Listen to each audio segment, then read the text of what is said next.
100% Grenadian, operating 10 years plus. Telephone number 439-4444 in Grenada or click caribjet.com. Caribjet, True Blue St. George's, the number one for travel. She was my life, caring for me, loving me from a baby. COVID came and she never left the house. She felt safe there. Just turned 80. She kept saying, "Son, go take the vaccine so you could come and see me. I miss you." And never did. Because I'm young and I'm strong, and people on Facebook say the vaccine don't really protect you. I went to see her because I thought I was fine. I had no symptoms. She was so happy to see me. I had COVID and I did not even know. Being vaccinated would have helped. I just know it. I just know it. I'm so sorry, Granny. I'm so sorry. This message is brought to you by the Grenada COVID Crisis Group and the Grenadians United in Virginia. There is something new to the classic Wester Hall rum look.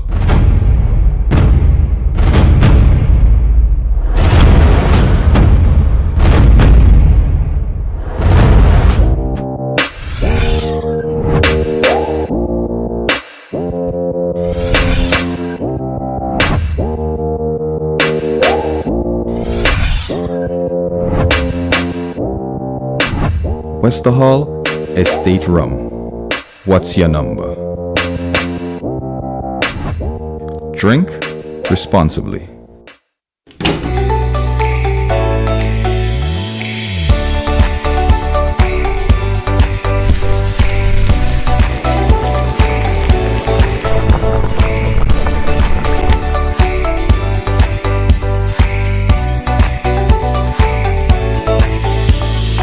Darling, would you like some tea?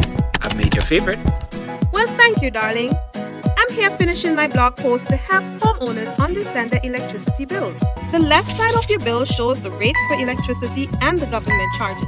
The middle portion shows the number of units you've consumed, plus the history of your usage over the last 8 months. And the right side shows how much you're being charged. I really think people are going to value this information. Grenlec, energizing our Grenada.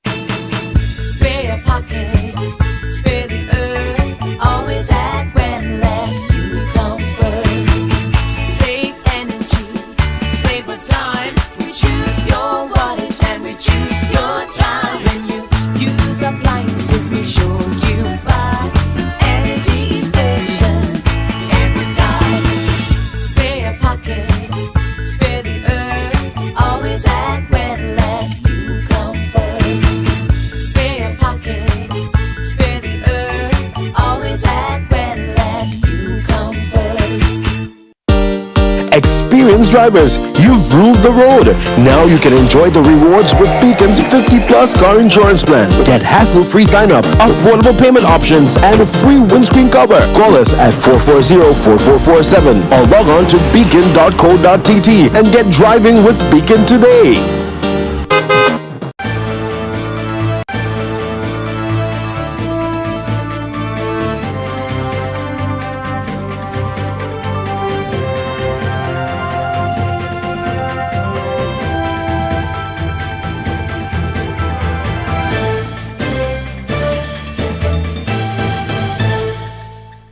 This is the MTV Evening News for Thursday, 10th February 2022. The top stories this evening: workers at Range Development Project down tools and demand outstanding payments. Ministry of Education launches mathematics project. Grenadian icon Ursula Antoine MBE has died. And in sports, plans continue for the hosting of the 2022 Carifta Games in Jamaica. We have the details to these and more after the break. Spare your pocket, spare the earth, always at Grenlec, you come first. Save energy, save a dime, we choose your wattage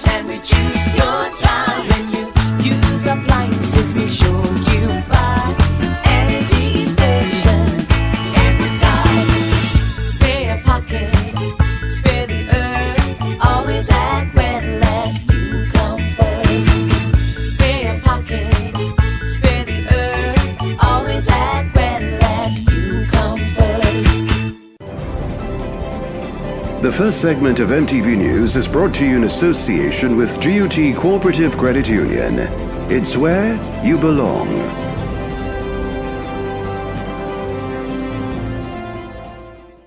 In an effort to serve you better, GUT Credit Union has moved its Grandans branch from the Lamaki complex to the Excel Plaza.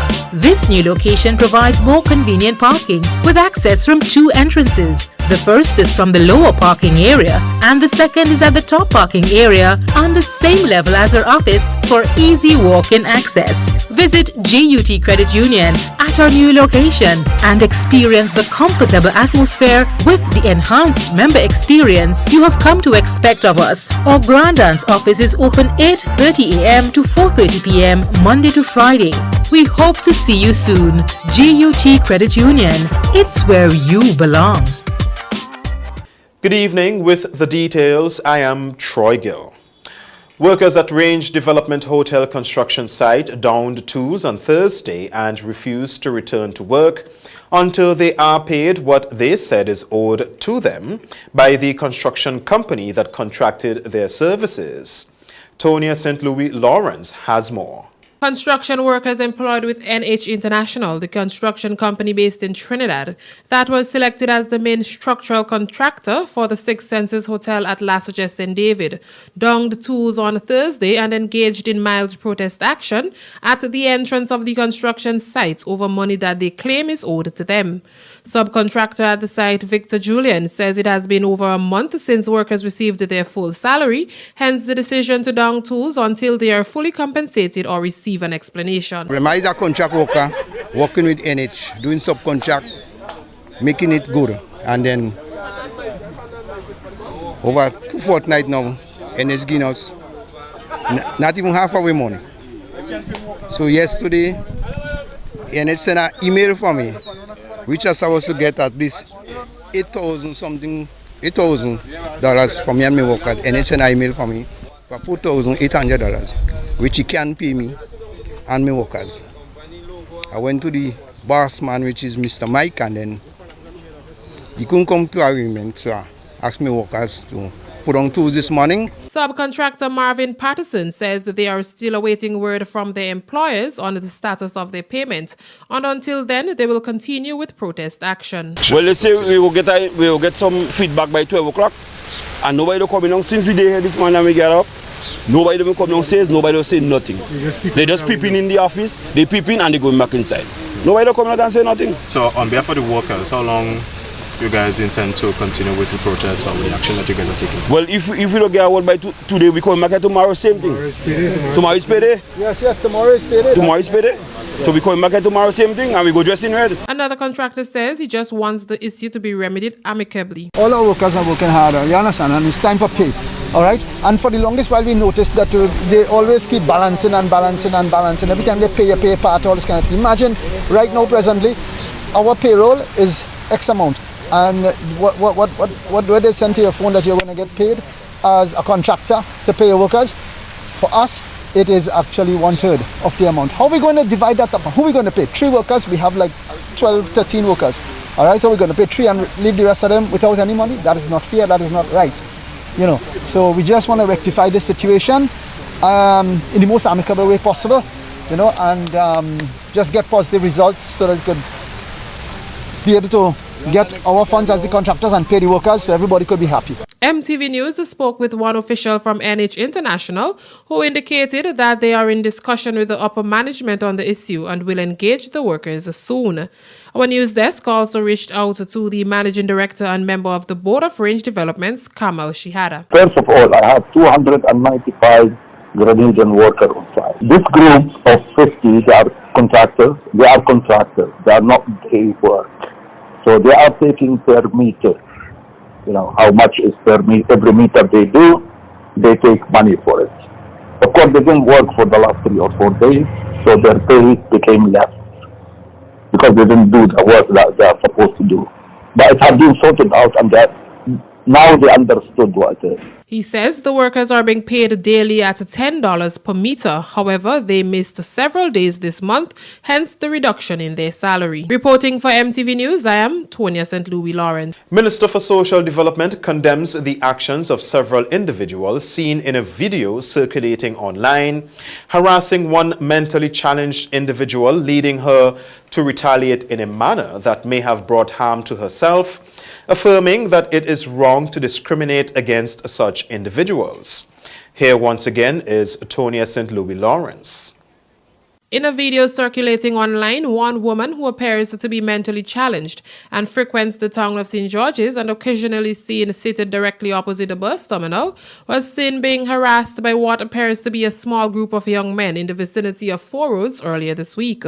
In the video, the woman was seen walking with a drink in her hand, which was grabbed by one individual, resulting in her retaliating in a manner that caused her to lose balance and fall to the ground. Minister of Social Development Delma Thomas said she saw the video and condemns the act. She is calling on Grenadians to be more responsible. I strongly condemn the action and treatment meted out to the woman in a video circulated in social media. I also condemn the other person who was videoing that action. So instead of doing something about that action you were videoing, I condemn that strongly. And I call on us as a Grenadian population, a caring population, a God-fearing population, that we are better than that. And so we should treat everyone equally. Treat them the way we want ourselves or our family members to be treated in case they have a breakdown. Minister Thomas said discrimination negatively affects mentally challenged individuals and further compromises their mental health. Social stigma and discrimination can make mental health problems worse and stop a person from getting the help they need. Avoid stigmatizing people with mental illness by seeing the person first and not labeling them by their mental illness. We can help challenge stigma by speaking up when you see or hear people around you harassing people with mental illness or making negative comments about them. She says the woman has a family and any one of us can face mental challenges. This lady in the video is someone's daughter, someone's aunt, someone's cousin, someone's mother. And so we should put ourselves in her family's position. Put ourselves in her position because there's a thin line between sanity and insanity. We may be good today and some simple thing can trigger us tomorrow and we can be in a similar position and we would not like people to be treating us in this kind of way. MTV News also reached out to the administrator at the Mungay Psychiatric Hospital, Kester Cyrus, who says he was not aware of the situation but will investigate the matter to determine her current status. Reporting for MTV News, I am Tonya St. Louis Lawrence. The Save Camahon Park Committee on Thursday during a press briefing indicated that it wants political parties and independent candidates contesting the upcoming general election to confirm their commitment to preserving the park for recreational use for generations to come. Rachel Bain has more. Camahon Park was developed 25 years ago with funding from USAID and assistance from the OAS for the purpose of providing residents with a beachfront access, parking, picnic and leisure facilities, as well as shower, change and toilet facilities, while at the same time protecting the Grandans Beach from overdevelopment and the negative effects of climate change. It was rumored sometime in 2015 that the park would be sold to a foreign individual or company. Subsequently, there were reports that the park had indeed been sold. Chairman of the Save the Camahon Park Committee, Jude Bernard, says they need something tangible that will give a level of assurance that the park will not be sold or even leased. What we need to hear now from the government and in writing as well is something very definitive, telling us that there is an irrevocable commitment on behalf of government to allow the park to remain in the hands of the Grenadian people. And the fact that up to today, 6 years later, we can have visitors and residents alike, children, the elderly, and everyone still able to enjoy this piece of ground here is something worth celebrating, don't you think? However, Bernard is concerned that the park is being neglected. He said they are willing to work with the Ministry of Tourism to maintain the area. Depreciation, the children's area, the sort of swing that was there, it is now fallen on one side. No, these are things that have happened because of the neglect. We, as the committee, as you know, we are not the custodians of the park. The Ministry of Tourism is. 3 years ago, we sought permission to work with the ministry, to collaborate. We are prepared to raise funds, and to do things along with them. While COVID-19 has indeed hindered the organization from its advocacy, Bernard says the organization will continue its work. We saw the need for complying with the protocols. Now things are opening back to a sort of new normal. We think the time has come for us to renew our zeal and our fervor. For MTV News, Rachel Bain. Geared at developing the students' numeracy skills, the Ministry of Education rolled out its National Mathematics Project on Thursday morning. The project is expected to assist students in improving their grades in mathematics. The project targets engagement to enhance mathematical success or teams, according to the Acting Deputy Chief Education Officer, Kathy James, was birthed out of love and passion and developed to address students' low grades in mathematics over the years. Out of that strong desire to see more students displaying competence in mathematics, more students excelling in key stage assessment for mathematics, and more persons pursuing careers in the fields of science, technology, engineering, and mathematics, STEM, teams was birthed. Let's all embrace this launch as a commitment to invest all that we can, be it time, expertise, or otherwise, towards the success of this endeavor. Leading a group of educators to develop the project teams is Dr. Ronald Brunton, principal of the T.A. Marichaud Community College. We were looking at the impact of underperformance in mathematics. How was it impacting on the children, on their families, on their future, and of course on national development. We looked at issues related to persons' inability to really advance themselves professionally at the individual level, the impact that it had on persons' confidence in terms of being able to go out there, conduct business, set up entrepreneurial entities, and of course interact in the business environment.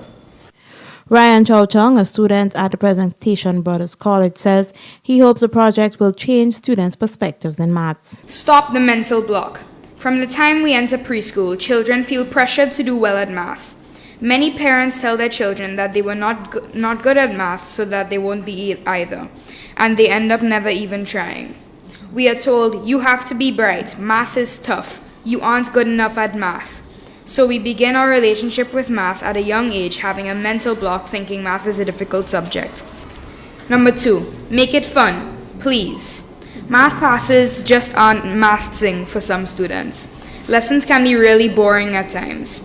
Teach our teachers how to make math fun, please. Education Minister Emmeline Pierre embraces the program and anticipates that it will improve grades going forward. Differentiated classroom instruction and immediate intervention for low performers, and it was stated before, teacher collaboration, formative and continuous assessment, and parental involvement are key for addressing this problem.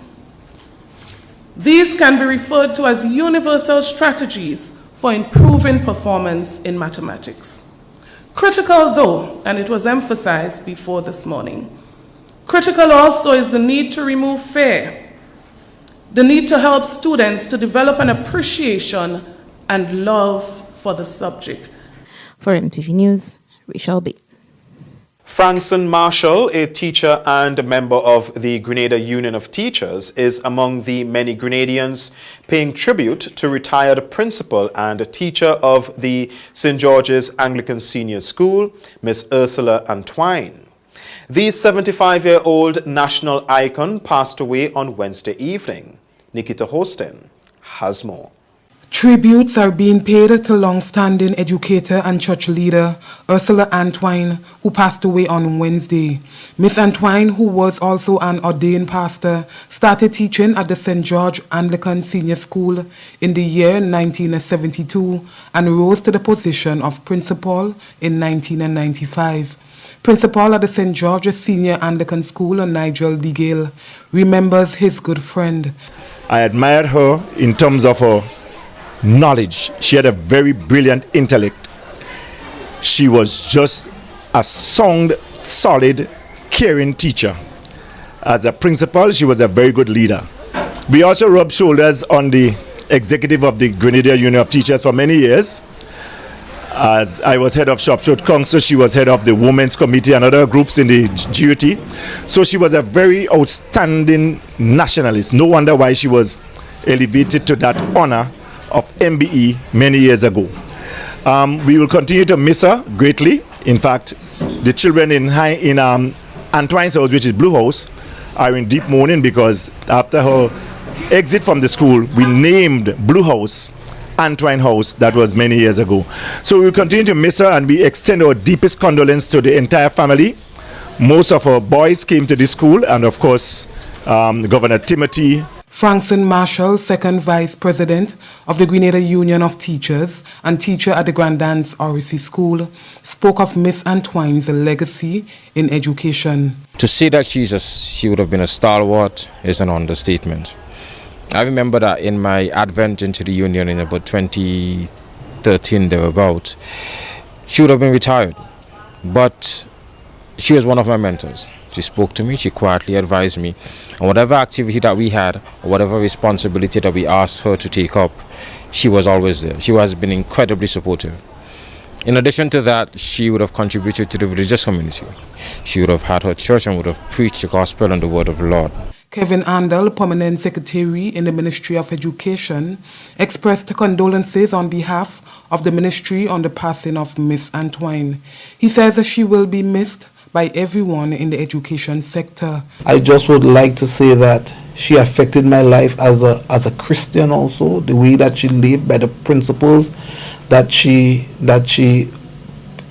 put out there for us as young people and as public servants. She was a woman of integrity, and she abided by some very strong rules and values that guided her life.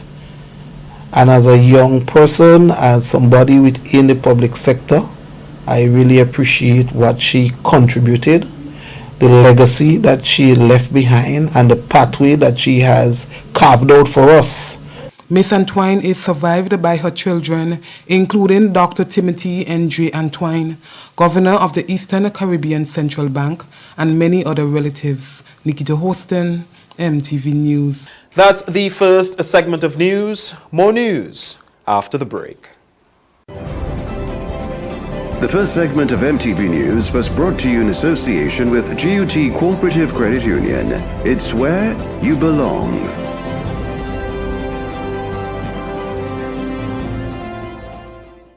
In an effort to serve you better, GUT Credit Union has moved its Grandance branch from the Lamaki complex to the Excel Plaza. This new location provides more convenient parking with access from two entrances. The first is from the lower parking area and the second is at the top parking area on the same level as our office for easy walk-in access. Visit GUT Credit Union at our new location and experience the comfortable atmosphere with the enhanced member experience you have come to expect of us. Our Grandance office is open 8:30 a.m. to 4:30 p.m. Monday to Friday. We hope to see you soon. GUT Credit Union. It's where you belong.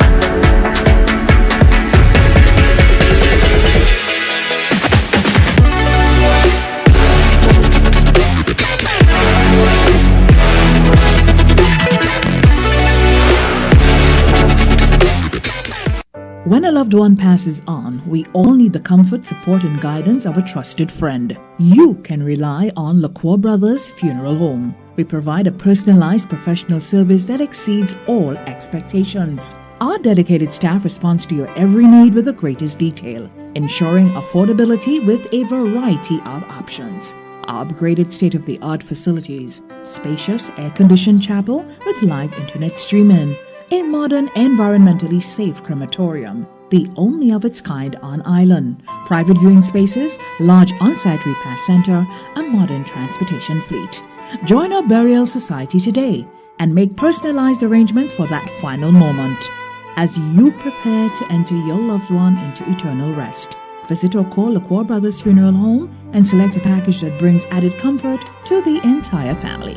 LaCroix Brothers Funeral Home and Burial Society, continuing a tradition of excellence.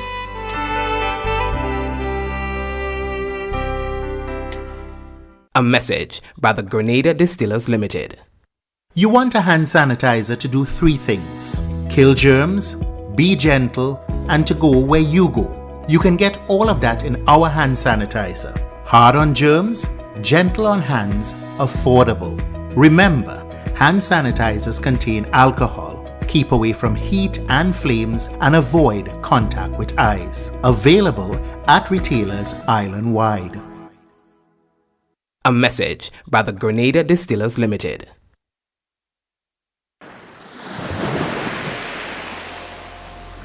No matter your beliefs, whatever your dreams, we all have one thing in common.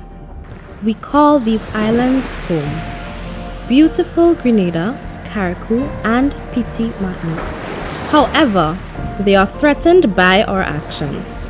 But we can collectively begin a new path in which our economic prosperity and well-being does not irreparably damage our islands. Let's use our natural resources in conscious and sustainable ways so that future generations too can enjoy our home. Let's care for our environment and keep its litter free and beautiful. Let's all pledge to take action against climate change by changing our behavior and changing our lifestyles to protect our environment. Join us today and let's keep Grenada green and clean.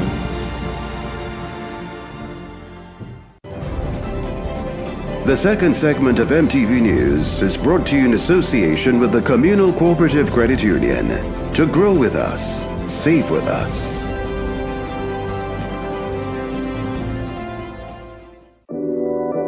We support you at every stage of your life.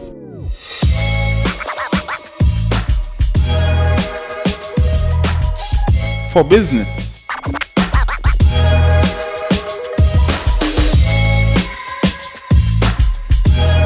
for your education, for your financial freedom,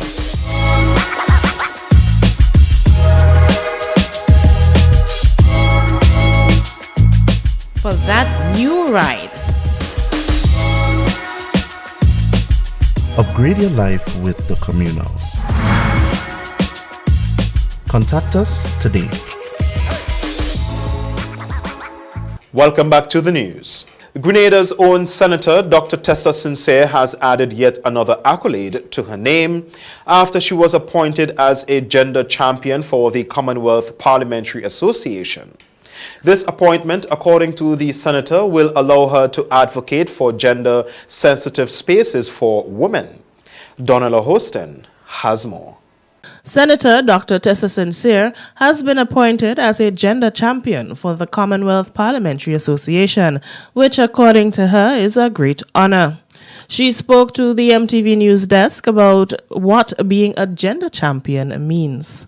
I can tell you the purpose of the Gender Champion initiative is really to advocate for gender-sensitive spaces for women, to enhance their leadership skills, to support Parliament in implementation of gender-sensitive approaches, and to support the strengthening of gender-based violence legislation. So as a senator, that would be part of the purpose for me being a gender champion.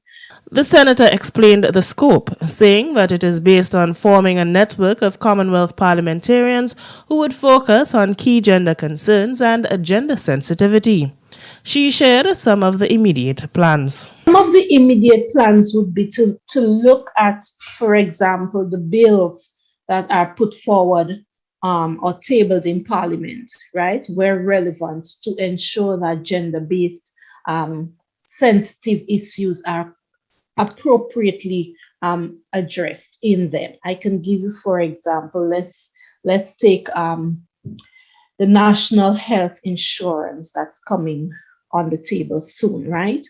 My role as a gender champion would be to make sure that women's health issues are appropriately or fully represented in what is put forward on the table. Additionally, she noted that she has plans in place to work with males as well as females.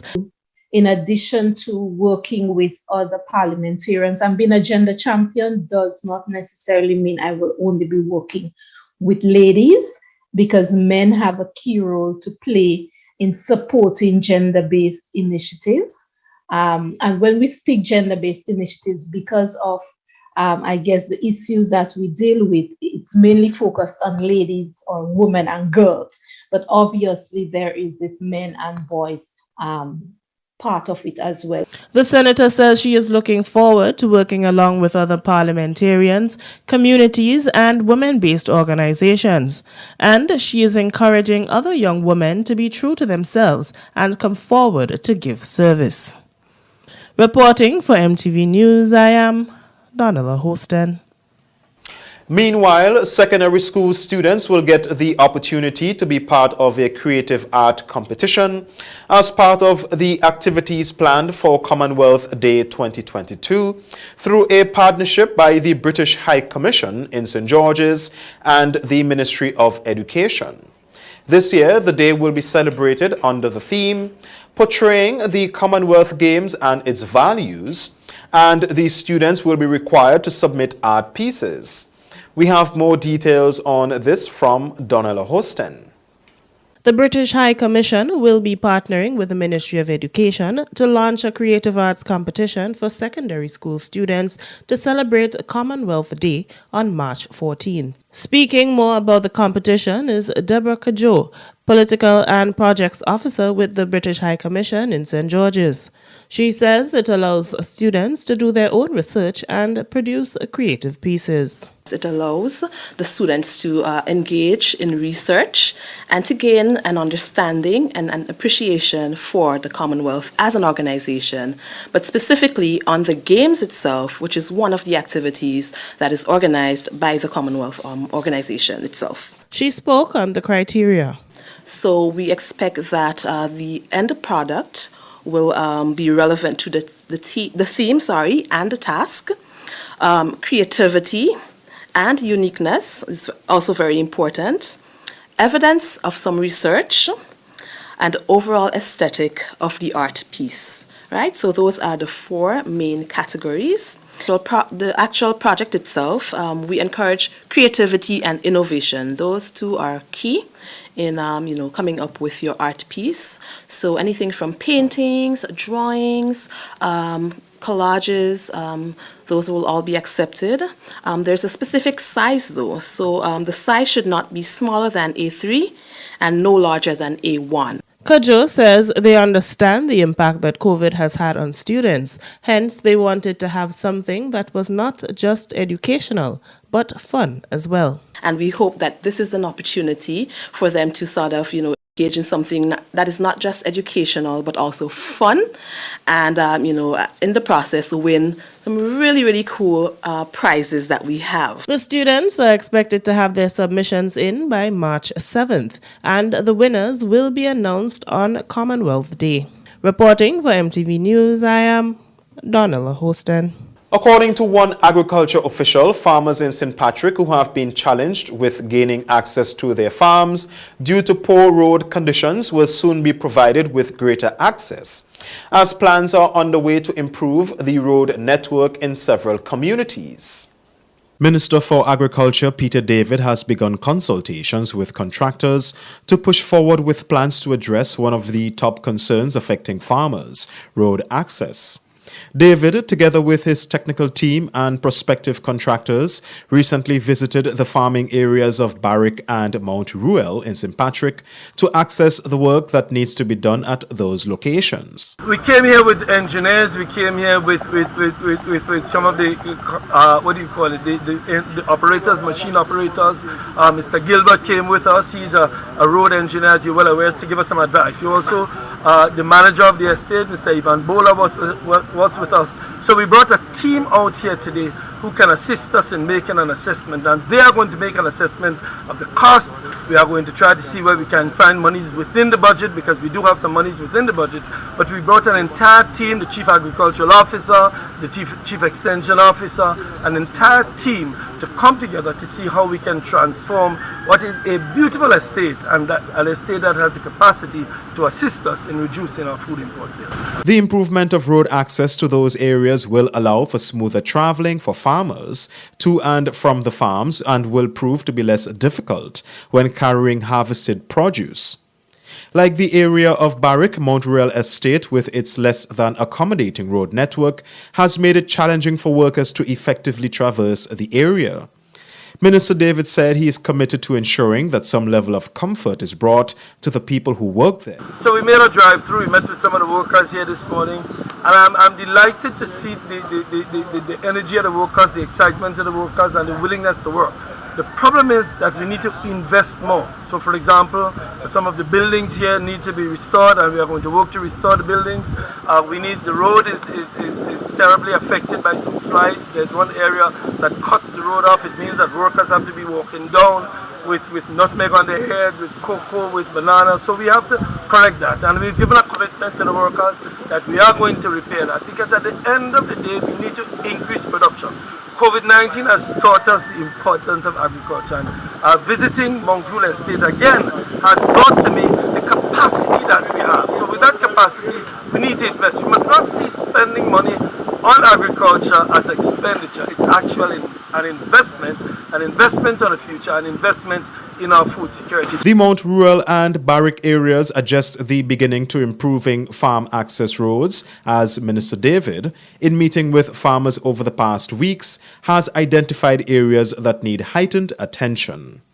The Grenada Informer hopes that everyone enjoyed the recent Independence Weekend, took on the online activities like the military parade and the Calypso competition, as well as the assorted auxiliary activities, and sampled the many pots of oil down. As we present our weekly online publication of the most expert and reliable articles, features, and commentaries, we urge you to continue to be proud of Grenada. In this week's issue, Sour Serpent wins another Independence Calypso crown. Minister Modeste plans permanent home for St. Mark's culture. Gang violence at Subi's Entertainment Park and in the Sister Isles. Speed limit signs erected in Carriacou. Young lad wins inaugural T10 title. COVID-19 numbers down, and much more. That's the second segment of news. Regional highlights are up next.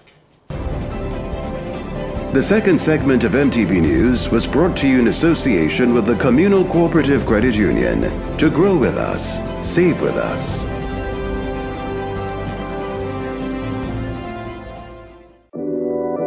We support you at every stage of your life.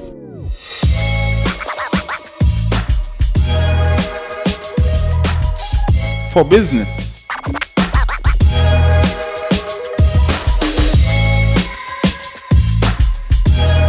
For your education. for your financial freedom.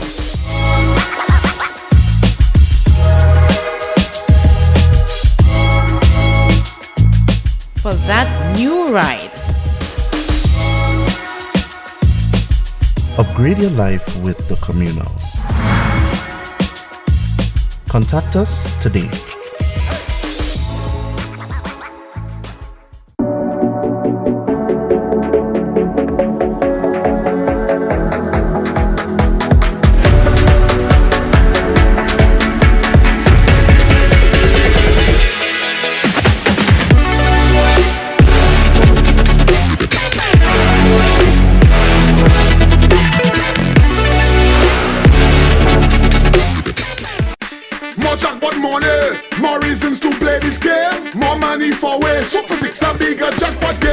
Now you love Super 6. Even more. With more money to the jackpot galore. Play more.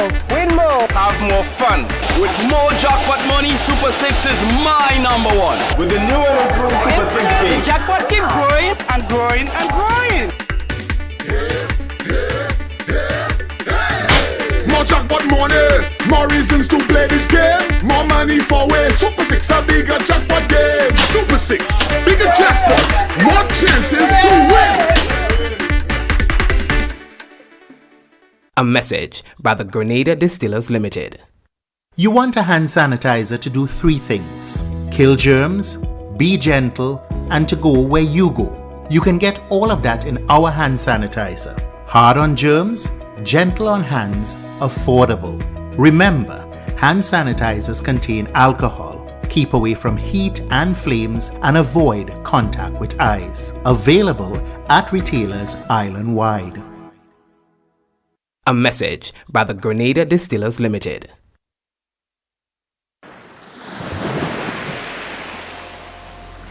No matter your beliefs, whatever your dreams, we all have one thing in common. We call these islands home. Beautiful Grenada, Carriacou, and Petit Martinique.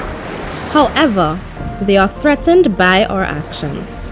But we can collectively begin a new path in which our economic prosperity and well-being does not irreparably damage our islands.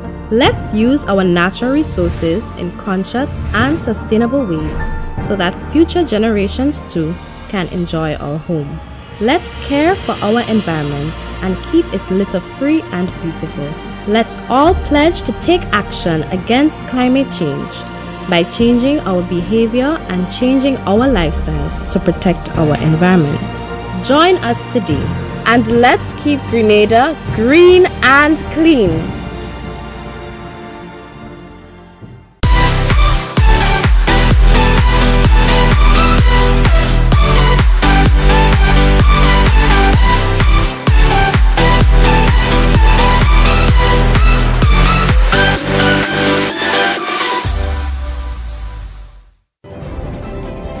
The third segment of MTV News is brought to you in association with Arizo Credit Union.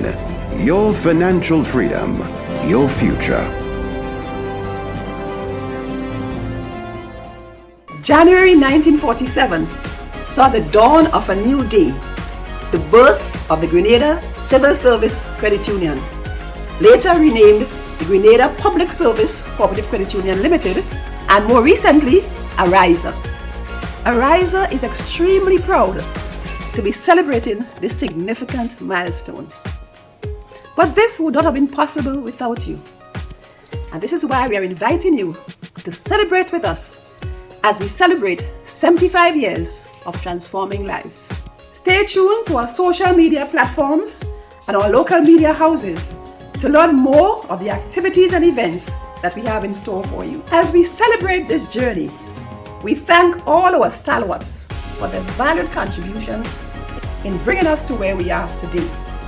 We look forward to serving you for many more years. Let's celebrate 75 years of transforming lives. Time now for this evening's regional roundup.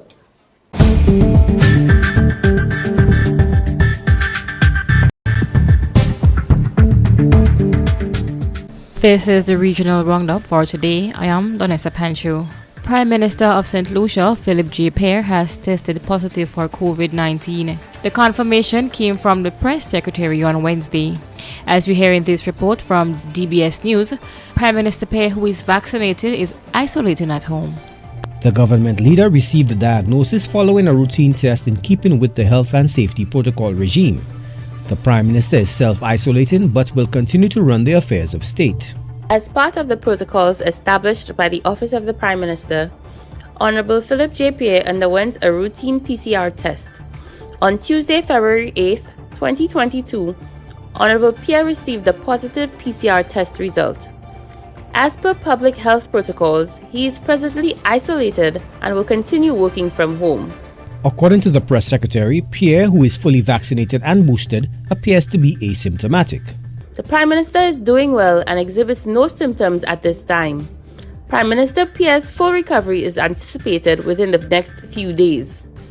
The Honourable Prime Minister has always prioritized the health and safety of himself and others. He continues to maintain a healthy diet, regular exercise, and increased fluid intake.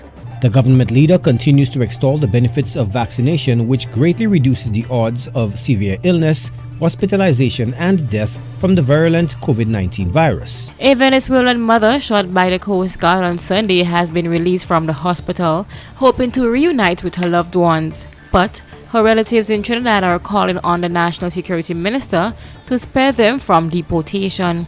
The woman's baby was killed on Sunday night trying to enter the country illegally. More in this report. In order to prevent possible deportation, the family has now sought legal help. Through their attorneys, they intend to write the Ministry of National Security seeking a minister's permit to stay in Trinidad pending the investigation into the baby's death. Attorney Blaine Sobrian told CNC3 News that his clients are going through a rough time. This man seated beside me. Should he be returned to Venezuela, his life would be in danger. He may be in prison for life. He may be killed simply for trying to seek a better life for his family. And right now in Trinidad and Tobago, we are not doing anything to address this situation. We do not have anything in place. Even as they prepared to mount a legal battle, they received support in their homeland. Some Venezuelans gathered in front of the Trinidad and Tobago Embassy in Caracas, demanding justice for the death of the baby. Some carried posters saying murder. Attorney Sobrian noted that all they want is to be reunited. Due to what happened, they will be forced to return. They must feel assured, at least while this investigation is ongoing, that they are safe here, and that should they have to leave, that the facilitation of their departure is safe. The elder brother of Elvis spoke with CNC3 via translator today. Joel Sarabia says his mother is doing well and is now out of intensive care. But his major concern is his 2-year-old sister, who is being detained at the Chaguaramas heliport with no relative.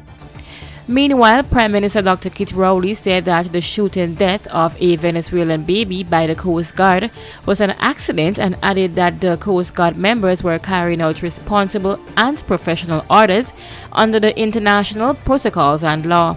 The baby and his mother were illegally entering Trinidad and Tobago on Saturday night when they were ordered to stop by the Coast Guard. The Coast Guard said the vessel did not stop and attempted to ram their vessel when they opened fire. Dr. Rowley made his comment on a Facebook post as he sought to criticize opposition leader Kamala Persad-Bissessar, who on Monday night berated the Coast Guard for the shooting of the baby. Dr. Rowley accused the opposition leader having limboed to a new expected disgusting low. Still in Trinidad, a hearse reportedly burst into flames while it was on its way to a funeral in Lafayette. The fire quickly spread to the entire vehicle, including the back, where the body of Frank Valentine was situated. The funeral was due to take place on Wednesday afternoon. There have been no reports of injuries to the driver of the other occupant of the vehicle. A report by TTT News indicates that the funeral eventually went ahead as planned after the funeral sent another vehicle to take what was left of the body to the church. And that's it for this evening's regional roundup. I am Donessa Panchu.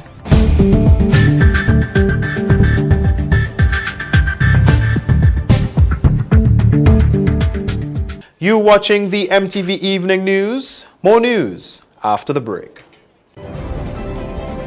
The third segment of MTV News was brought to you in association with Ariza Credit Union. Your financial freedom, your future.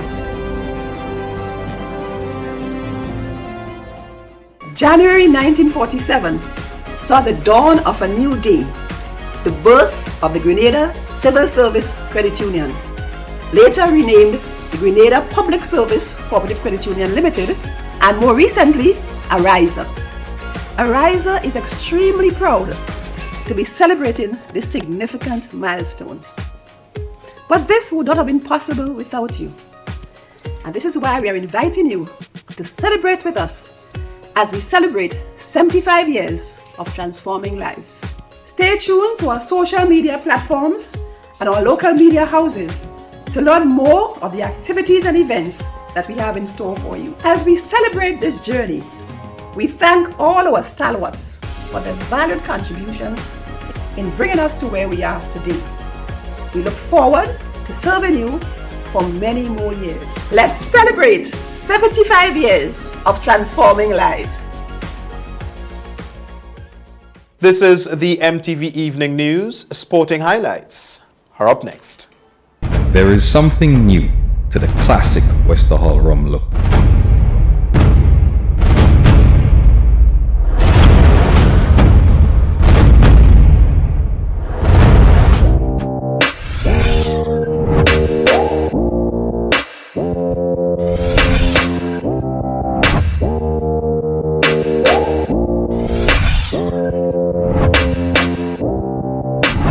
Westerhall Estate Rum. What's your number? Drink responsibly.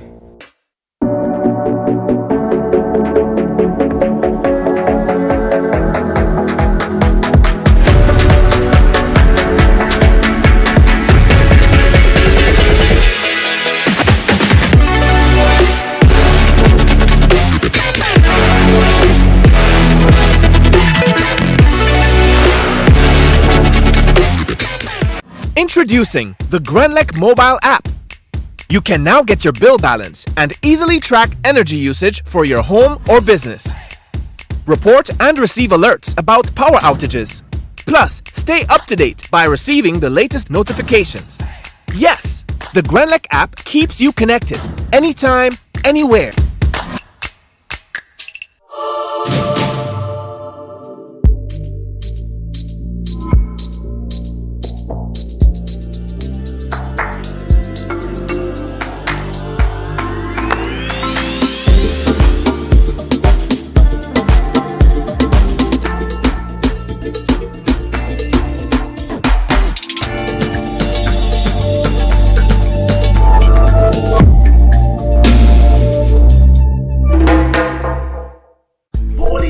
Spring water is a water for every occasion. On the field of sports, at your workplace, just open the bottle and savor the pure, refreshing taste. Holy Natural Spring Water is produced in Mama Can St. Andrews and is available in all sizes nationwide. To order, telephone 444-7654 or 533-7654.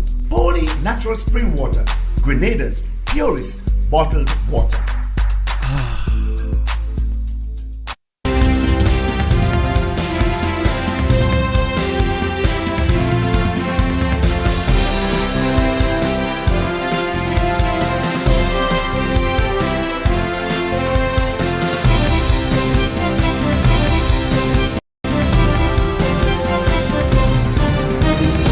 Coming up in sports, plans continue for the hosting of the 2022 Carifta Games in Jamaica.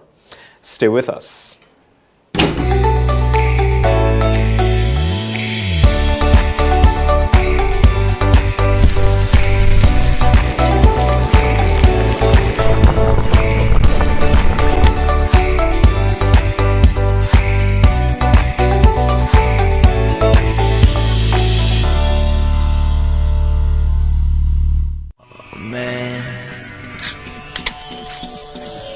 My name is Hollis Map. I perform around the world. When I travel, I book with CaribJet. Call CaribJet now. 100% Grenadian, operating 10 years plus. Telephone number 439-4444 in Grenada or click caribjet.com. CaribJet, True Blue St. George's. The number one for travel. Now Rachel Bain has this evening's sporting highlights.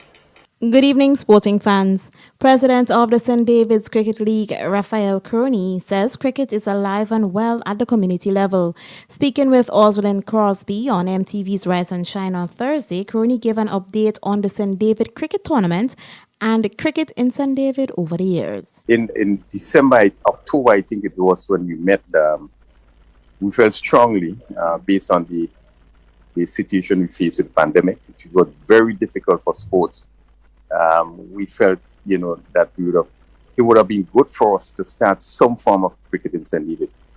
We know it has been challenging not only for, we as administrators, but the players. For say we had the teams had a lot of difficulty, and we saw it as a means of trying to get some activity again, just to maybe take off some of the stress in terms of what have been happening. So we aim to start that tournament to have some home activity, just to restore some interest, to have them active. It will be a challenge for us going forward, and I see not necessarily St. David, but cricket in Grenada would be a serious challenge.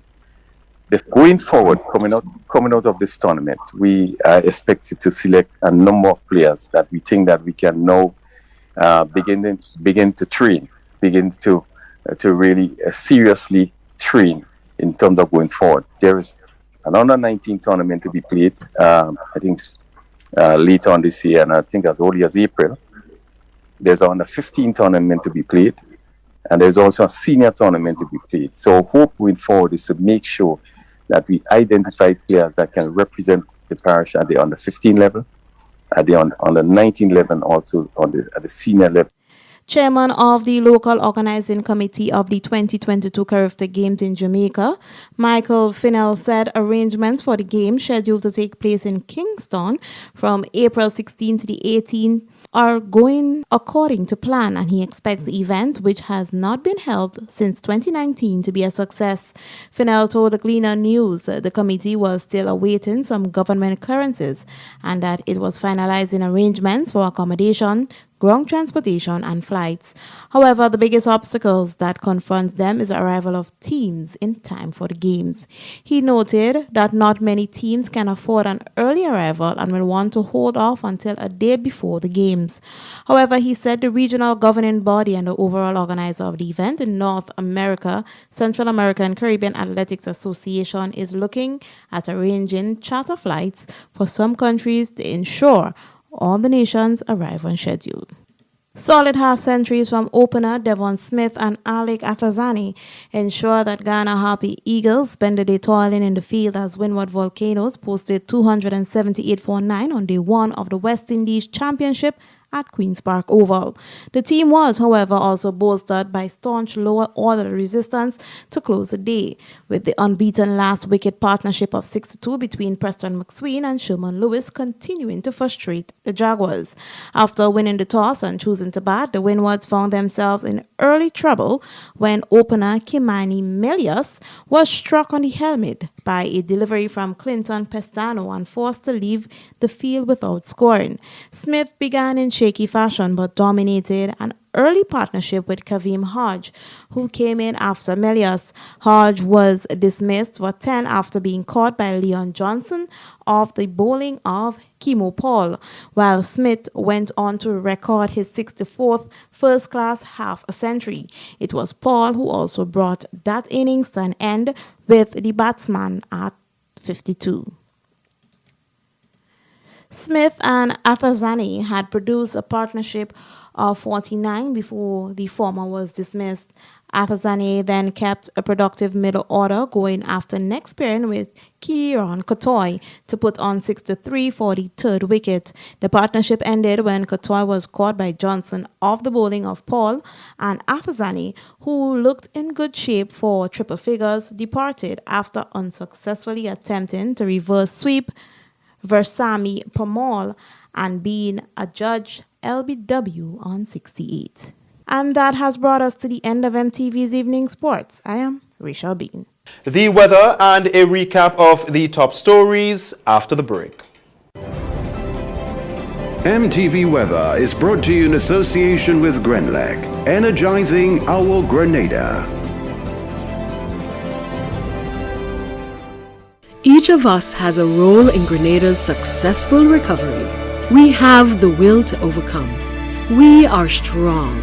Together, we are Grenada.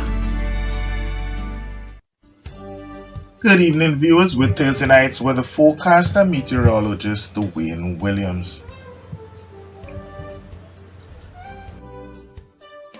As anticipated, morning showers gave way to brilliant sunshine into the afternoon, and this continued, well, at least the clear skies continued into the night time. The northern Caribbean did see some scattered showers also in the vicinity of, well, the eastern portion of Cuba and the Dominican Republic and Haiti. You're going to see another area of showers moving through the islands, but that would be mostly by Friday evening into Friday night. Some slight haze would follow that also. The area of cloudiness that brought those showers has moved away from the islands and will continue to do so over days towards the South American coast, but this other area is moving slightly towards the southwest, more to the southwest. As it does so, it's going to weaken, however, but we still are in for some showers into tomorrow evening and tomorrow night. The slight haze, as I said, following behind that area of cloudiness. The forecast for Thursday night is for generally fair conditions with northeasterly winds blowing between 8 and 18 miles per hour. The minimum temperature will be around 24. There's a 30% chance of some residual sprinkles. However, the moon, it rose this afternoon at 1:17. It's going to set tomorrow morning at 2:27. Fair conditions would start the day on Friday. Well, it will prevail for most of the day, but by evening into nighttime we could be seeing those showers returning. About a 70% chance of that happening. Northeasterly winds very strong between 12 and 24 gusting even higher sometimes. Choppy seas, 4 to 6 foot waves. Sunrise a little earlier, 6:29. Sunset still at 6:12. During the daytime before those showers arrive, the max is going to climb to 34 and feel like 38. Fair conditions in Port of Spain, but Bridgetown is in for showers. Fair also in Kingston. Lots of sunshine in Miami, sunshine also in New York and London, where it's going to be a little bit cooler than before.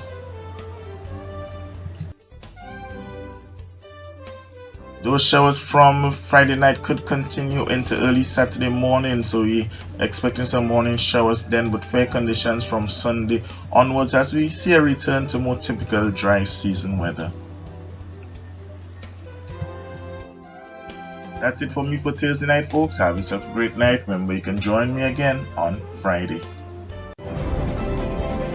MTV Weather was brought to you in association with Grenlec, energizing our Grenada. Now to end the news, a recap of the headlines. Workers at Range Development Project down tools and demand outstanding payments. Ministry of Education launched Mathematics Project. Grenadian icon Ursula Antoine MBE transitioned to the great beyond. And in sports, plans continue for the hosting of the 2022 Carefta Games in Jamaica. On behalf of the news and production departments, I am Troy Gill. Thank you for watching. Good night.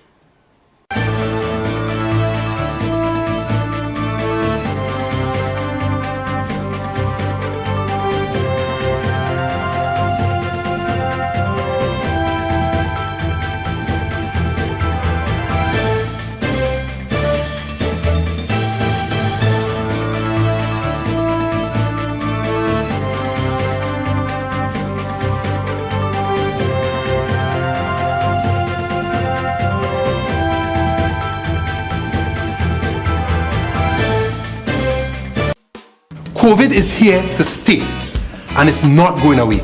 It might seem strange, but the world has changed, and this is the year for good cheer. I could smell the ham, I could taste the soil, the festival coming.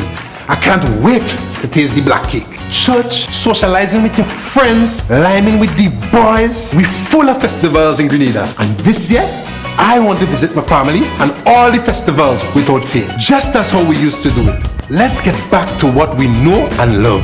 Every vaccination brings us closer together. Are ready for the festival and the world. This message is brought to you by the Grenada COVID Crisis Group and the Grenadians United in Virginia.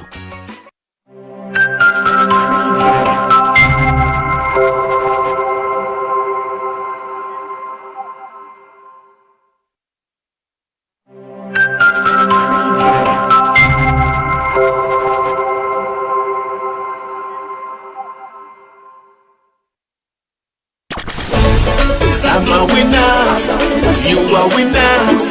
We are winners, winners, winners. It's the big one. Grenada. Imagine winning $25,000 and up to 6 times by scratching just one lotto ticket. Get your triple cash scratch tickets for a chance to live your best life. Win easy with Scratch. For just $3, match any of your numbers to any of the winning numbers and win the prize shown for that number. Reveal a money bag symbol and win the prize instantly. Triple cash scratch. In stores now. Must be 18 or older to play. Cause I'm a winner. From the moment that I get up, I'm feeling right. Good evening, viewers and listeners. Welcome to the National Lottery Authority's Daily Pick 3 Evening Draw for today, Thursday, the 10th of February, 2022. I'm Lexanne Fletcher and I'll be your hostess for this evening. I've got Miss Priscilla Barry joining me. Of course, she's representing PKF Accountants and Business Advisors. Ms. Barry is here to ensure the games for this evening are conducted in a fair and accountable manner, that the game balls have not been tampered with and are within industry standards. But just to remind you, as always, with the Pick 3 game, you can bet as little as $1 on inline, mix, and pair tickets and from $2 on backup tickets. It's time to find out what the winning numbers will be for this evening. It pays to play. Good luck.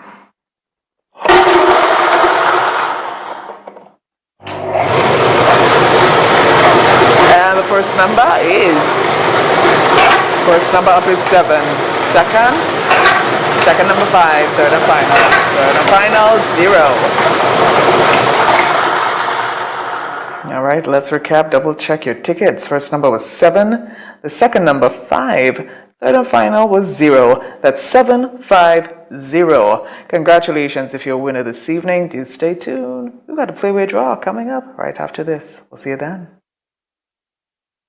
Win more with the NLA's Daily Cash Fall. Every day with more plays and bigger prizes to be won. It's a 4-digit game with all the bet types you already know and much, much more. From 0000 to 9999. Choose your 4 numbers and place your bet from 11 different bet types. Choose from inline, 4 different mixes, first 3, last 3, and 4 different backup options too. Best of all, it starts at just $1, except for backups, which starts at $2. Win as much as $5,000 with a $1 inline bet and as much as $6,200 in a $2 backup bet. Imagine $50,000 for a winning $10 inline bet. There's definitely more to win with the Daily Cash 4. More plays, bigger prizes, twice per day, Mondays to Saturdays. Must be 18 and over to participate. NLA, making your dreams come true while supporting sports, culture, and nation building. Welcome back. It's time for the Playway draw for this evening, Thursday, the 10th of February, 2022. Just to remind you, I've got Miss Priscilla Barry standing in with me. She's representing PKF Accountants and Business Advisors. And with the Playway game, all you got to do is bet as little as $1 up to $10 and increments on any number or dream symbol of your choice. And get to win 24 times the amount you bet. That's $24 for every dollar spent. Certainly hope you got your tickets out and ready. Let's find out what the winning Playway number will be for this evening. Value your dreams, win your way with Playway. Good luck. And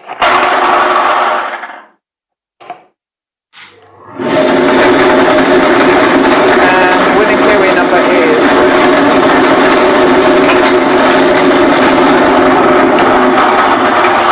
tonight's winning Playway number is the number 18. That's 1818. The dream symbol, love making. Just repeat tonight's winning Playway number. That number 18, 1818. The dream symbol is love making. Congratulations if you're a winner this evening. And don't forget, up next is a cash for a draw. Hope we see you then.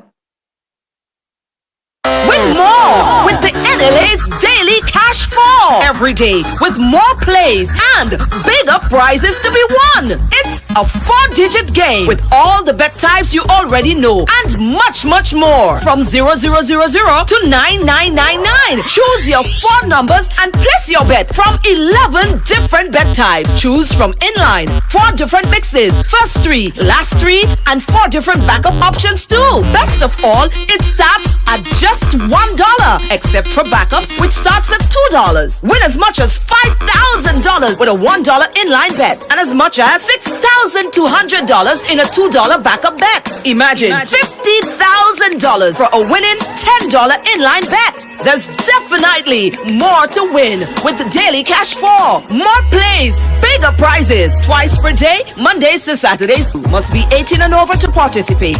NLA, making your dreams come true while supporting sports, culture, and nation building. Welcome back, viewers and listeners. It's time for the Daily Cash 4 draw for today, of course, for this evening, Thursday, the 10th of February, 2022.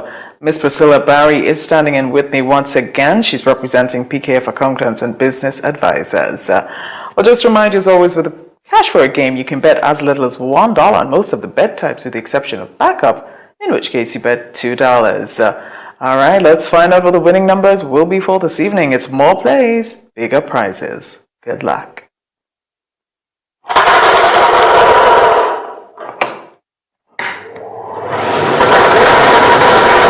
right, check your tickets. First number up is 5. The second 6. Third number 6. And the final number 5.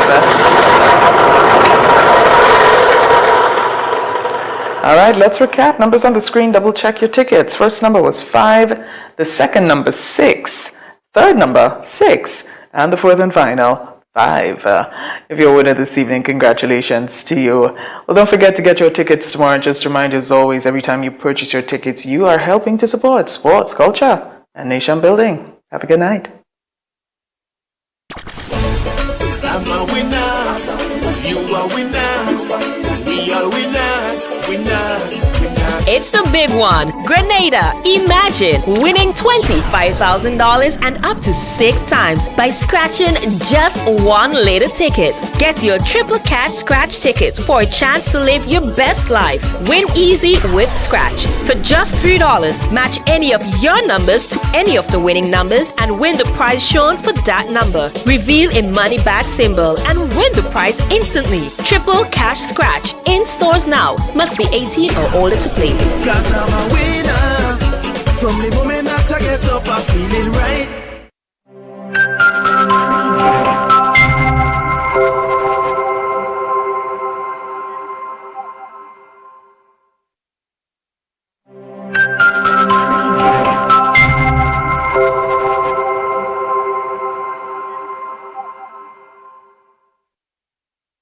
When a loved one passes on, we all need the comfort, support, and guidance of a trusted friend. You can rely on LaCour Brothers Funeral Home. We provide a personalized professional service that exceeds all expectations. Our dedicated staff responds to your every need with the greatest detail, ensuring affordability with a variety of options.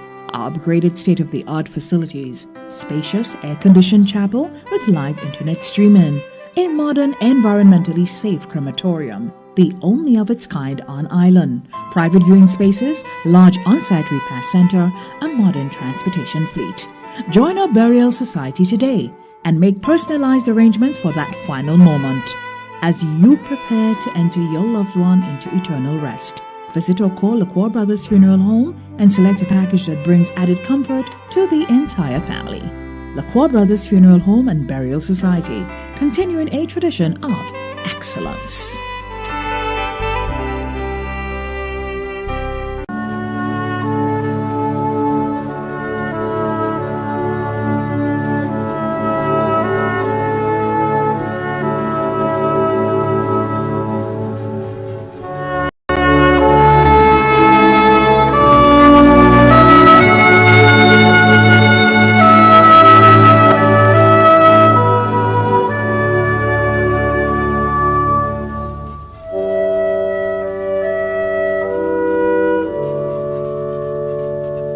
Angela Rose Julian of Lothers Lane, St. George, died on Monday 24th January 2022 at the age of 63. Left to cherish her memory are her brothers Winston Tanton Julian in Grenada, Michael in Canada, Denhart and Carlisle in the USA, sisters Barbara in the USA and Sandra in Canada. Adopted daughter Christelle Charles. Sisters-in-law Bernadette and Joycelyn in the USA. Many other relatives and friends including Charlene Herbert, Vilma Dabrio, Catherine Daniel, Paulette Caliste, Loris Pascal, Bernadette Bartholomew, Sandra Ferguson, Dale Waywood, Mrs. Ansel Evans of Cafe Springs, the Julian family of River Road and Springs, the Benjamin family of River Road and Tempe, the staff at the Grenada National Organization of Women, Hilary Gabriel and the GNCD, William Braffett, and the choir and members of the St. George's Methodist Church. The funeral service and interment of the late Angela Rose Julian of Lothers Lane, St. George will be held privately. Funeral arrangements entrusted to Bailey's Funeral Home. Mary Carmen John of Belmont, St. George, passed away on Sunday, 6th February, at the age of 57. She was the wife of Clarence Ferguson, better known as Sabu, mother of Earl and John in the UK, stepmother of Jamelia Thomas in the US, Rashid Edwards, and Ali and Aki McQueen, grandmother of 13, sister of Diane John in the US, Irma Frame in the US, Cameline Glood in Chantemel, Rhonda Phillip in Chantemel, Charmaine Ferguson in Canada, Curtis Draker in Trinidad, Randy Frame in the USA, Rondell Frame in Chantemel, stepsister of Sherma Frame in Chantemel, aunt of Christoph John in the US. Other relatives and friends including the Frame, John, Paul, Philip, Thomas, Louis, and Martin families, brothers and sisters of the Muslim community, neighbors and friends of Belmont and surrounding areas. The funeral of the late Mary Carmen John of Belmont, St. George will be laid to rest privately. Funeral arrangements have been entrusted to Bailey's Funeral Home. Rita Maxime, also known as Tanti Rita of Mardi Gras, who resided at Woodland, St. George, passed away on Wednesday, 26th January, at the age of 98. She was the mother of Caroline Batson and son-in-law of Uriah Batson in the UK, Joseph Buckmeyer, and daughter-in-law of Carol Buckmeyer in the USA, Rani Maxime and son-in-law of Marlon Padmore in the USA, grandmother of Alicia, Samuel, Marlin, Rodney, Ali, Jennifer, Kathy, and Gandhi, great-grandmother of Letitia, Michael, Francesca, Jelani, Kai, Anaya, Serene, James, Michael, Olivia, Dominic, and Darren Jr., great-great-grandmother of Sophia and Hezekiah, caregivers Ganetta, Joyce, and Diana. Many other relatives and friends including Joey and the Garage Boys, Sheila Noel, Greta James,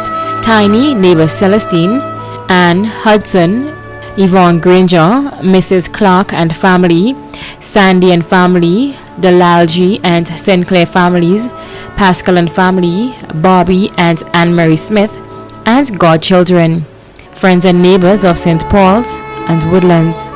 The funeral of the late Rita Maxime, also known as Tanti Rita of Mardi Gras, who resided at Woodland, St. George, will be held privately. Funeral arrangements have been entrusted to Lockwar Brothers Funeral Home. Beverly St. Paul of Greystone, Belmont, St. George, former matron of the General Hospital, passed away on Monday 24th January 2022 at the age of 80. She was the wife of Franklin St. Paul, mother of Jan St. Paul, mother-in-law of Michelle St. Paul, grandmother of Chelsea St. Paul, sister of Sonia and Annette, sister-in-law of Grace, Lorna, Yvonne, Lyle, and Charles, honorary mother to Abigail and Lucille, aunt of many, several nieces and nephews, other cousins, relatives, and close friends, including the Neckers, Lacroix, and Williams families, and friends and neighbors of Greystone, Belmont, and surrounding areas. The funeral service for the late Beverly St. Paul of Greystone, Belmont, St. George will be held privately. Funeral arrangements entrusted to Lacroix Brothers Funeral Homes. Riley Williams, also known as Raleigh St. Bernard, Cox or Papa Orchin of Woodland, St. George, died on Friday 28th January 2022 at the age of 85. Left to mourn his wife Ethelyn Aline, children Leroy Anthony in the USA, Agnes Anthony, Joycelyn Aline, Eastlyn Aline, Maudlin Aline, Monica Aline, and Loslyn Clement.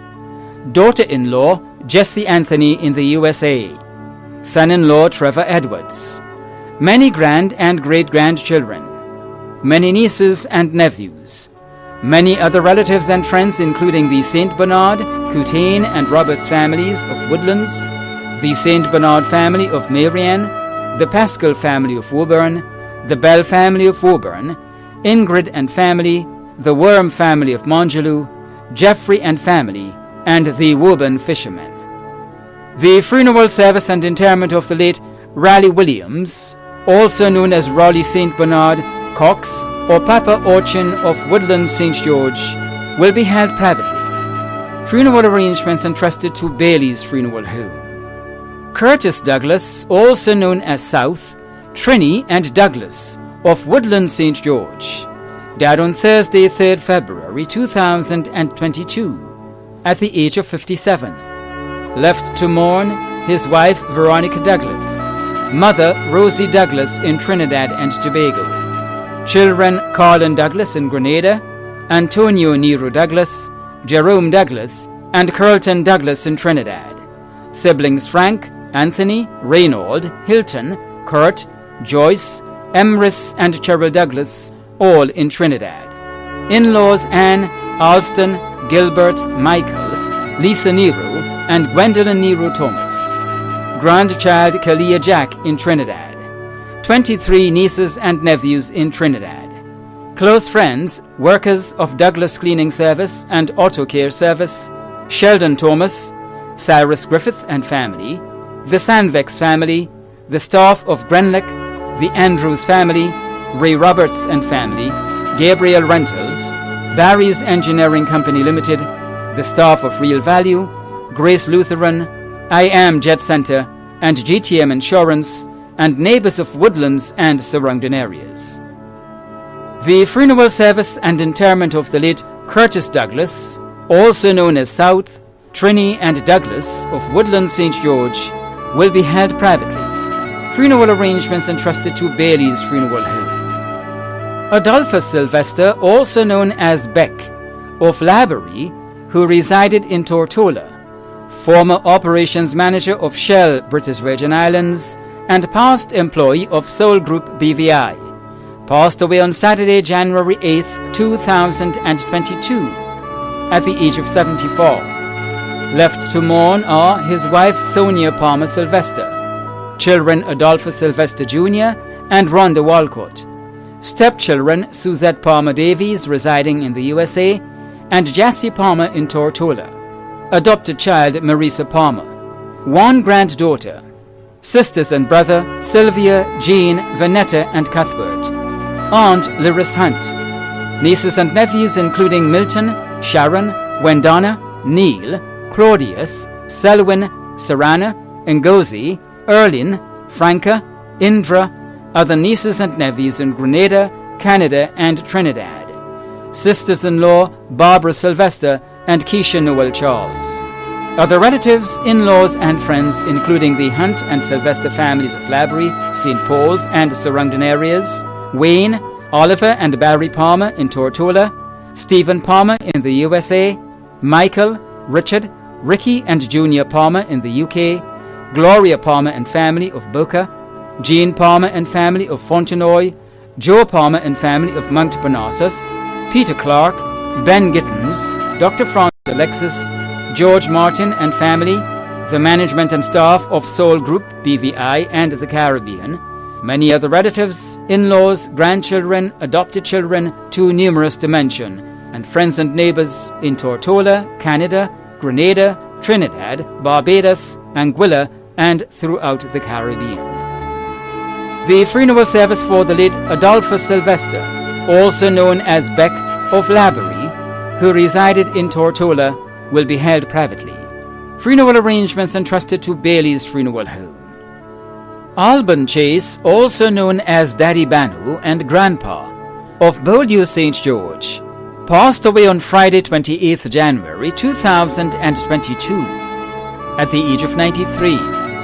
He was the father of Patsy Crawford, Peter, Reverend Philip Chase, Cephas, Richard, Errol, Veronica and Johnson, both residing in Canada, David and Rebecca Chase John, both residing in the USA, brother of Alberta Charles and Michael Chase, both residing in Trinidad, grandfather of 23, great-grandfather of 20, great-great-grandfather of 4, brother-in-law of Mary Williams and Phyllis Chase, father-in-law of Earl Crawford, Cecilia, Sandra, Sally Ann and Melissa, many nieces and nephews.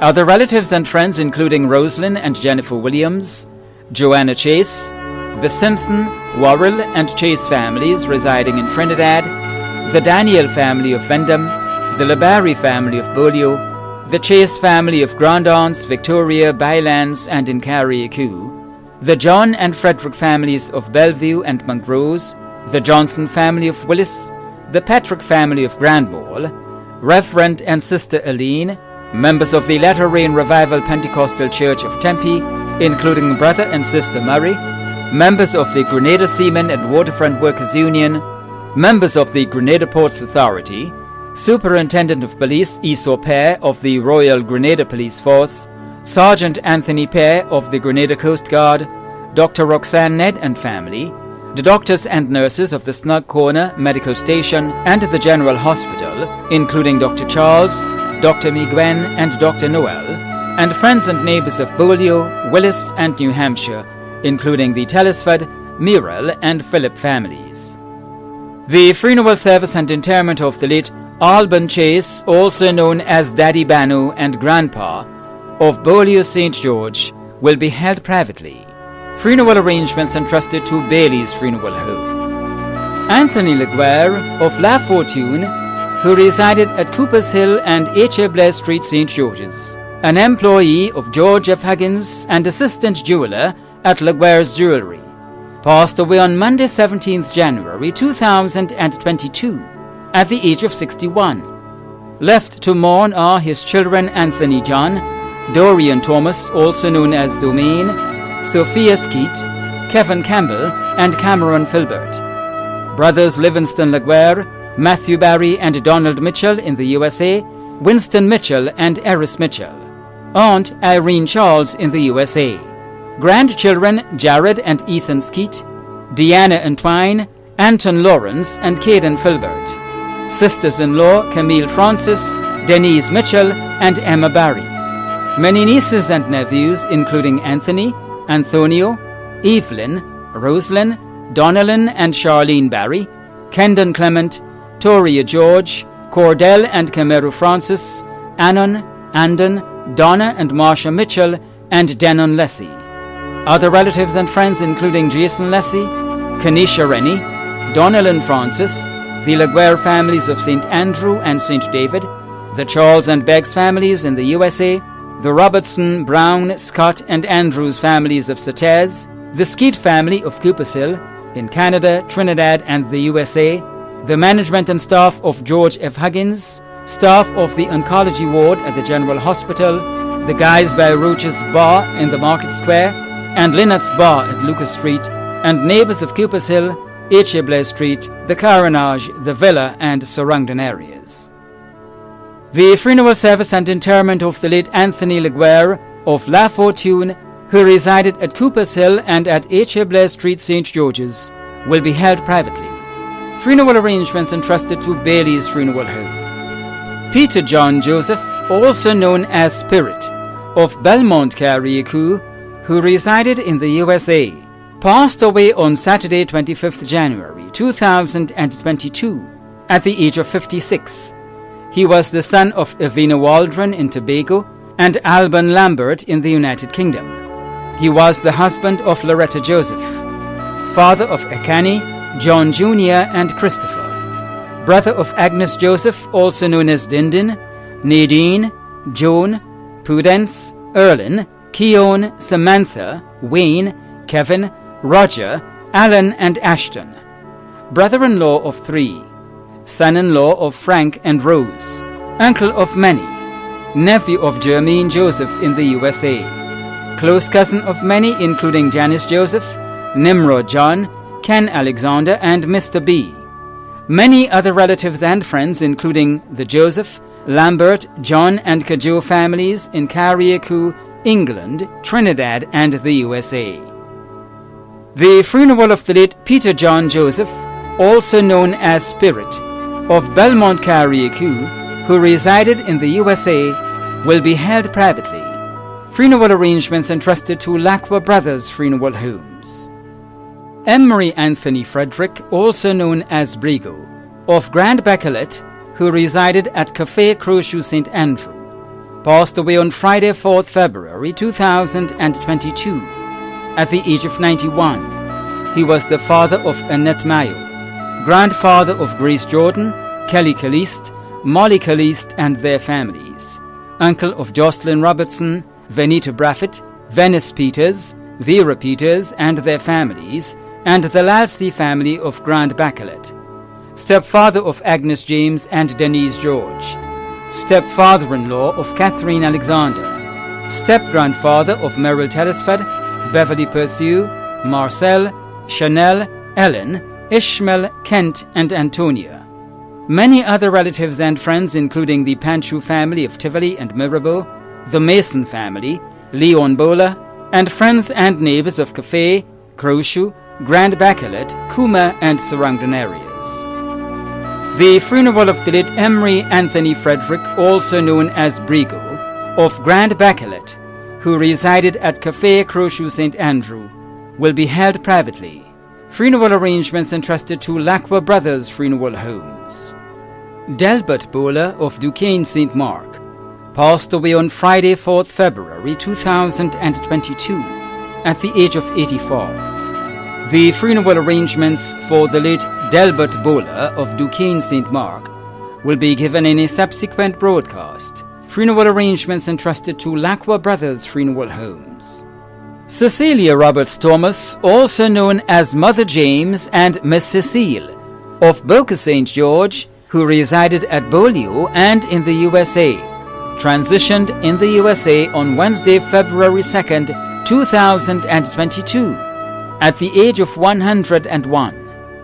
The funeral arrangements for the late Cecilia Roberts Thomas, also known as Mother James and Miss Cecile of Boca St. George, who resided at Beaulieu and in the USA, will be given in a subsequent broadcast. Funeral arrangements entrusted to Bailey's Funeral Home. Annie Joyce Duncan of Old Wester Hall, St. George, passed away on Tuesday, 8th February 2022, at the age of 88. The funeral arrangements for the late Annie Joyce Duncan of Old Wester Hall, St. George, will be given in a subsequent broadcast. Funeral arrangements entrusted to Lacqua Brothers Funeral Homes. Rupert Anthony Stafford passed away on Saturday, 22nd January 2022 in New York, at the age of 69. The funeral arrangements for the late Rupert Anthony Stafford will be given in a subsequent broadcast. Funeral arrangements entrusted to Lacqua Brothers Funeral Homes. Jervis Stedman Julian, also known as Papa Yo, of Woodford St. John, passed away on Tuesday, 1st February 2022, at the age of 63. The funeral arrangements for the late Jervis Stedman Julian, also known as Papa Yo of Woodford St. John, will be given in a subsequent broadcast. Funeral arrangements entrusted to Lacqua Brothers Funeral Homes. Godfrey A.B. Alexander, also known as Natty, of Tempe St. George, a resident of Spice Residential Care, passed away on Sunday, January 30th, 2022, at the age of 69. The funeral arrangements for the late Godfrey A.B. Alexander, also known as Natty, of Tempe St. George, a resident of Spice Residential Care, will be given in a subsequent broadcast. Funeral arrangements entrusted to Lacqua Brothers Funeral Homes. Curlin Bishop, also known as Bish, of the Bocas St. George passed away on Thursday, 27th January 2022 at the age of 63. The funeral arrangements for the late Curlin Bishop, also known as Bish of the Bocas St. George, will be given in a subsequent broadcast. Funeral arrangements entrusted to Lacqua Brothers Funeral Homes. Leontine Aberdeen of Moya St. Andrew, who resided in Canada, passed away on Saturday, 29th January in Canada at the age of 92. The funeral of the late Leontine Aberdeen of Moya St. Andrew, who resided in Canada, will be given in a subsequent broadcast. Maclena Veronica George Nee Richards of Guelph St. John, who resided at Bonnet St. Mark, passed away on Saturday, 29th January at the age of 72. The funeral of the late Maclena Veronica George Nee Richards of Guelph St. John, who resided at Bonnet St. Mark, will be given in a subsequent broadcast. Funeral arrangements have been entrusted to Lacqua Brothers Funeral Home. Lyndon Decoto, also known as Trouble, Carwo and Compare of Middle River, Guelph St. John, passed away on Thursday, January 20th, 2022 at the age of 55. The funeral arrangements for the late Lyndon Decoto, also known as Trouble, Carwo and Compare of Middle River, Guelph St. John, will be given in a subsequent broadcast. Funeral arrangements entrusted to Lacqua Brothers Funeral Homes. In loving memory of Anastasia Aurelia Bailey George, who passed away on February 7th, 2016. A picture of you I carry in my heart. I close my eyes to see it. When the world gets dark, a memory of you I carry in my soul. I wrap it close around me when the nights get cold. If you ask how I am, I'd say just fine. But the truth is, if you could read my mind, not a day goes by that I don't think of you. From your children Marva, Eurona, and Walgenia, grandchildren, family, and friends. Gone, but will never be forgotten. Rest in peace. Arrangements were entrusted to Lacqua Brothers Funeral Homes. The management and staff of MTV extend deepest condolences to those of you whose loved ones have passed on. Thanks for watching.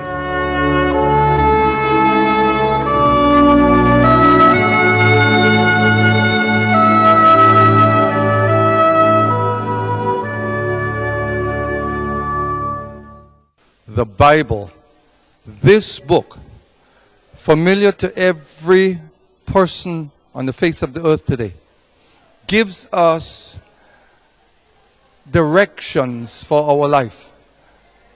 When death comes, there is great sorrow to the family and friends and loved ones of the one that has passed on. But if we put our trust in the Lord Jesus Christ and we follow the instructions of this book, we know we will meet again. We don't take it lightly. We don't take it for granted. There must be a decision, because without a decision, the decision is made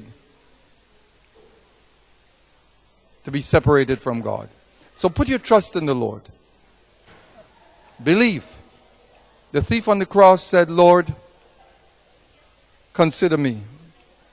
And Jesus said, today you would be with me, this very hour. And they died together. So put your trust in the Lord, and God bless you during your time of grief and bereavement. Put your trust in the Lord.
Less talk, more power. See the miracle. Evidence of metastatic prostate cancer in his body. Cancer free here. No cancer. Here's the last one. Clap your hands to the Lord.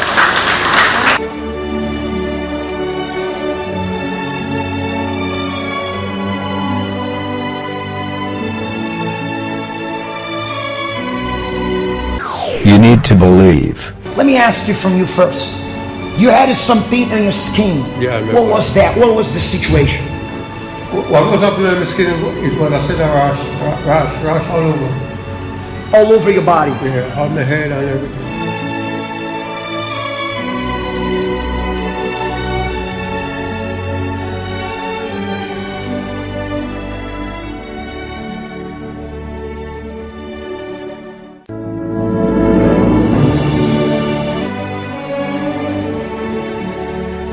Perseverance.